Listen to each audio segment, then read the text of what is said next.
नमस्कार, मानस मिश्रा वाली न्यूज 7 में आप सभी का बहुत बहुत स्वागत करता हूं। वो विधेयक पर जबरदस्त फैसला, जी हां, सुप्रीम जीत व बोर्ड पर एक तरह से आज हम आपको दिखाने जा रहे हैं, क्योंकि कपिल सिब्बल, अभिषेक मनु सिंघवी, जो लोग पहुंचे थे सुप्रीम कोर्ट, 20 मई से इसकी सुनवाई शुरू हुई थी और ये दोनों लोग जो चाल चल रहे थे, उस चाल को मोदी सरकार और सॉलिसिटर जनरल ये समझ चुके थे कि ये खेल खेला जा रहा है और वो खेल खेला जा रहा था राम मंदिर की तर्ज पर, यानी कि केस को लटकाने, अटकाने और भटकाने का काम।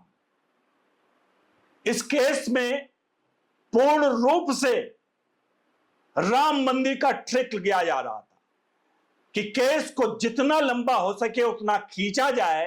राम मंदिर में भी आपको बता दे, सिर्फ और सिर्फ मुस्लिम पक्षकारों का एक ही मत था कि राम मंदिर, क्योंकि बाबरी नाम से, कि किसी नाम से कोई मस्जिद बनी नहीं सकती है। बाबरी मस्जिद हो, ज्ञान पावी मस्जिद हो, इस्लाम में कहीं इसका औचित्य ही नहीं है। तो इन लोगों का सिर्फ इतना ही काम था कि बाबरी मस्जिद को, राम मंदिर के फैसले को जितना देर तक ये खींचेंगे, हिंदुओं की आस्था को उतना ज्यादा चोट पहुंचेगा।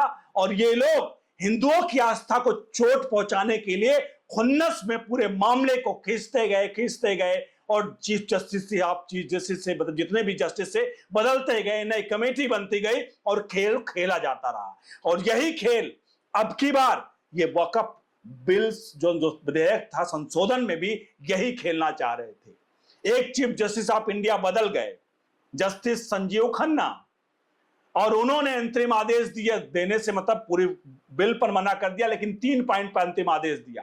अब जब मामला chief justice of India B R. Gavai के पास पहुंचा तो फिर से वही खेल शुरू हुआ। कपिल सिब्बल ने कहा, पॉइंट नीचे कमेंट बॉक्स में प्रतिक्रिया राय अपनी देते रहेगा हर पॉइंट पर। कपिल सिब्बल ने कोर्ट में कहा कि माय लॉर्ड, इसमें याचिकाकर्ता जो हैं, सैकड़ों याचिकाकर्ता इसमें, उन सबकी सुनी जाए, उन सबकी बातें रखी जाए, वो लोग क्या कह रहे हैं उनको सुनिए। लेकिन इससे पहले 3 पॉइंट संजीव खन्ना ने डिसाइड कर दिया था कि वक्फ बाय यूजर, और 3 मुद्दे जो मैं आपको बता दूं, इसमें वक्फ बाय यूजर, वक्फ परिषद और राज्य वक्फ बोर्डों में गैर मुस्लिमों की नियुक्ति, ये 3 पॉइंट जो थे, ये तीनों पॉइंट पर ही मामले की सुनवाई होगी।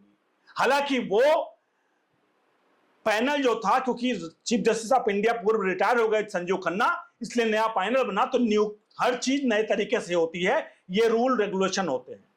तो अब नए, जब 20 मई से सुनवाई इसकी शुरू हो गई, नए chief justice of India B R. Gavai ने, जब ये दाव चला कपिल सिब्बल ने, तो इस दाव पर सीधे तौर पर chief justice of India B R. Gavai ने क्या कहा, वो पहले आपको बता देते हैं। Chief justice of India B R. Gavai ने पहले कहा, और शायद उन्होंने क्यों कहा वो आगे बताएंगे सिर्फ तुरंत। उन्होंने कहा कि भाई देखिए, अगर कोई भी चीज संसद से पारित होती है तो उसकी संवैधानिक मान्यता होती है, उसकी संवैधानिक धारणा होती है, और कोई भी संवैधानिक धारणा को बिना किसी ठोस मामले या किसी ठोस सबूत के आप कहिए कि हम इस मामले को अदालत दखल दे दे, तो वो कतई अदालत दखल नहीं देगी। अब मैं यहां थोड़ा सा आपको रोकूंगा, उसके बाद लिए चलूंगा क्या कुछ हुआ है, क्योंकि यहां रोकना आपके लिए जरूरी है। Chief justice of India B R. Gavai, ये वही चीफ जस्टिस ऑफ इंडिया है जो पिछले महीने, जब ये चीफ जस्टिस ऑफ इंडिया नहीं थे, तो एक केस की सुनवाई कर रहे थे। वो केस था, सुप्रीम कोर्ट में गया था केस, कि ममता बनर्जी सरकार को हटा करके राष्ट्रपति शासन लागू किया जाए और ये राष्ट्रपति को निर्देशित किया जाए इस बात के लिए, और सुप्रीम कोर्ट इस बात के लिए निर्देशित करे राष्ट्रपति को। तो उस वक्त यही बी.आर. गवई साहब ने कहा, कि मिलॉर्ड ने कहा कि देखिए, आप जो कहना चाह रहे हैं वो शायद मैं नहीं कर सकता हूं, क्योंकि इस वक्त सुप्रीम कोर्ट पे वाकई में इतने सवाल खड़े हो रहे हैं। एक तरह से उन्होंने साफ कहा कि दबाव में हम हैं कि जहां राष्ट्रपति को लेकर एक तरह से उन्होंने डायरेक्ट बात नहीं बोली, जहां 3 महीने का राष्ट्रपति को लेकर कोई किन शक्तियों को लेकर विधेयक को लेकर के सीमित कर दिया गया 3 महीने का वक्त, यानी राष्ट्रपति पर नकेल कस दी गई, जिसको लेकर सेक्शन 142 पर उपराष्ट्रपति ने बहस छेड़ दी। उसके बाद निशिकांत दुबे ने यहां तक कह दिया कि भैया अब ये संसद को हटा करके आप सुप्रीम कोर्ट को ही रख लीजिए। तो ये सब बहस के बीच में चीफ जस्टिस ऑफ इंडिया ने साफ उस वक्त कहा कि देखिए हमसे ऐसे फैसले मत दिलवाइए मेरा हाथ पकड़ करके जो कल को अब बहस का मुद्दा बन जाए। तो चीफ जस्टिस ऑफ इंडिया ने उसी दिन कह दिया कि भाई देखो इस तरह के मामले हम नहीं कर सकते। अब ऐसे में यहां पर साफ तौर पर चीफ जस्टिस ऑफ इंडिया ने कहा कि आप जो कह रहे हो उसकी बिना संवैधानिक धारणा है जो कानून की वहां पर, तो ऐसे हम इस चीज को हमने स्टे या इसको वो कर सकते हैं, हटा सकते हैं या ध्वस्त कर सकते हैं। उन्होंने कहा कि हम सिर्फ 3 पॉइंट पर सुनवाई करेंगे। वो 3 पॉइंट मैंने बताया आपको, लेकिन कपिल सिब्बल के क्या पॉइंट थे, सॉलिसिटर जनरल ने फिर क्या मास्टर स्ट्रोक खेला उसको आप सुन लीजिए। कपिल सिब्बल ने कहा मिलॉर्ड इतने याचिकाकर्ता हैं, सबकी अलग अलग अपने पॉइंट हैं, तो अगर उनकी बात नहीं सुनी जाएगी तो ऑलमोस्ट उनका यह कहना था कि न्याय फिर कैसे मिलेगा इस मामले में। न्याय के लिए जितने भी याचिकाकर्ता हैं उनको सुना जाए। अब 100 से ज्यादा याचिकाकर्ता, कपिल सिब्बल खेल क्या कर रहे थे अभिषेक मनु सिंह में, इनका खेल इसलिए भी था, देखिए समझिए खेल ये है 15-15 लाख शायद 20-20 लाख के केस की सुनवाई के लिए लेते, एक दिन के लिए शायद लेते हैं लोग, तो जितना लंबा मामला खींचेगा उतना मजा आएगा। और दूसरे पॉइंट था इनके जो मुवक्किल हैं, जो लोग ये केस फाइल करवाए हैं, वो लोग ये चाहते हैं कि मामले को जितना लटकाया भटकाया जाए उतना अच्छा है। और लटकेगा भटकेगा कैसे वो समझिए, 100 से ज्यादा अगर लोग हैं तो एक एक केस पर एक एक लोगों पर भी सुनवाई किया जाए, तो अगर एक एक दिन भी दिया जाए, जो कि बहुत कम कह रहा हूं, क्योंकि एक दिन एक व्यक्ति देगा फिर उसके पक्ष में दूसरा सरकार भी पक्ष रखेगी, तो 100 क्या 200 दिन तो लग ही जाएंगे। तो अगर इस तरह से 200 दिन लगेंगे और लगातार फास्ट ट्रैक कोर्ट में होगा, तो लगातार तो होगा नहीं, सैटरडे संडे होगा, तो 200 दिन मतलब कम से कम 1 से 1.5 साल का वक्त लगेगा सुनवाई में। और 1 से 1.5 साल का वक्त लगने का मतलब समझते हैं, चीफ जस्टिस ऑफ इंडिया का रिटायरमेंट 6 महीने के भीतर है, यानी वो नवंबर में रिटायर हो जाएंगे।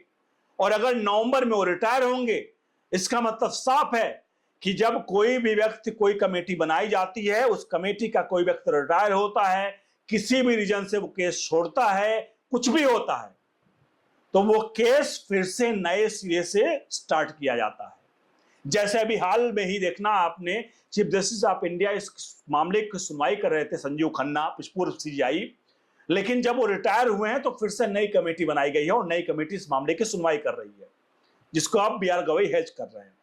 ऐसे में कपिल सिब्बल का खेल सिर्फ इतना ही है कि इस पूरे मामले में उन्हें पता है कि होना जाना कुछ नहीं है, 0 सन्नाटा, ये फाइनल इसका रिजल्ट जो है वही है। लेकिन इनका सिर्फ इतना मकसद है कि इस मामले को अटकाना, लटकाना, भटकाना, क्योंकि वब्बा यूजर और जितने भी मामले हैं इस पूरे केस में, अगर वो सारे इंप्लीमेंट होंगे तो जिनके मुवक्किल हैं उनकी तो लंका लग जाएगी, वो लंका लग जाएगी उनकी, क्योंकि वो सभी इससे इतना कमाते हैं। मैंने आपको बताया ना कि इसमें लोग कितना कमाई करते हैं। गरीब का जमीन हथियाते हैं, एक अमीर का गरीब जब हथियाते हैं तो फिर क्या करते हैं लोग, 3 तरीके से लिखते हैं। तो धर्मांतरण करवाते हैं, एक दूसरा उससे उगाही करते हैं पैसे की, तीसरा उसका मनो पूरी तरह से उत्पीड़न करते हैं। धर्म कैसे कहते हैं, धर्म परिवर्तन कैसे कराते हैं, किसी गरीब का धर्म ये लोग जमीन कब्जा करते हैं। गरीब इनके पास आता है क्योंकि वो किसी न्यायालय में नहीं जा सकता, किसी कोर्ट कचहरी पुलिस नहीं जा सकता है, वो इनके ट्रिब्यूनल में आता है। ट्रिब्यूनल में इनको देखा जाता है कि अच्छा व्यक्ति गरीब है तो उसे कहा जाता है एक काम कर, तो अपना धर्म परिवर्तन कर ले, मुसलमान बन जा, हम तुम्हें 50,000 1 लाख रुपया भी देंगे, तुम्हारी जमीन भी वापस करेंगे और तुम एज इट इज बहुत खुश रहोगे, सिर्फ तुम्हें धर्म परिवर्तन करना होगा। गरीब व्यक्ति क्या करेगा, जिसको अपने 2 वक्त की रोटी चलानी है, वहां उसे पैसा भी मिल रहा, जमीन भी मिल रही है, बहुत कुछ मिल रहा, तो कहता ठीक है हुजूर आप कहिए मैं मुसलमान बन जाता हूं, वो तुरंत ही मुसलमान बनता है, उसकी जमीन वापस कर देते हैं। यानी कि ये हुआ धर्म परिवर्तन के बहुत लंबे प्लानिंग के साथ ये खेल चल रहा है। दूसरा, किसी जमीन को कब्जा करते हैं, मान लीजिए उस जमीन की कीमत 50 करोड़ है उदाहरण के तौर पर। कोई व्यक्ति आता है और कहता है, क्योंकि वो भी कोर्ट नहीं जा सकता, कहीं नहीं जा सकता, तो वो क्या कहता है, आता है, देखते हैं कि ये तो बड़ा अमीर आदमी है, उसे कहते हैं काम कर, तेरी जमीन की कीमत 50 करोड़ रुपए है, तो मुझे इसका 10%, 20%, 5 या 10 करोड़ रुपए हमें दे दो कैश, और हम आपको ये जमीन वापस कर देंगे। मरता क्या नहीं करता, 50 करोड़ की जमीन 10 करोड़ में, क्योंकि वो हो नहीं सकता वापस किसी भी तरीके से कोर्ट कचहरी जाके, तो वो 5 या 10 करोड़ रुपए दे करके वो जमीन इनसे क्या करता है, वापस लेता है। और वो पैसा कहाँ जाता है, किसी गरीब खाने के लिए नहीं जाता, किसी गरीब के लिए नहीं जाता, मुसलमान के लिए वो पैसा जाता है इन्हीं जैसे लोगों की जेबों में, जो आज बौखलाए हुए कोर्ट में याचिकाओं पे याचिकाएं डालते रहे। बने रहिए ओनली न्यूज 24/7 के साथ। जितना हो सके वीडियो को लाइक शेयर जरूर करिए, चैनल को सब्सक्राइब करके बेल आइकन जरूर प्रेस करिए। बहुत बहुत धन्यवाद।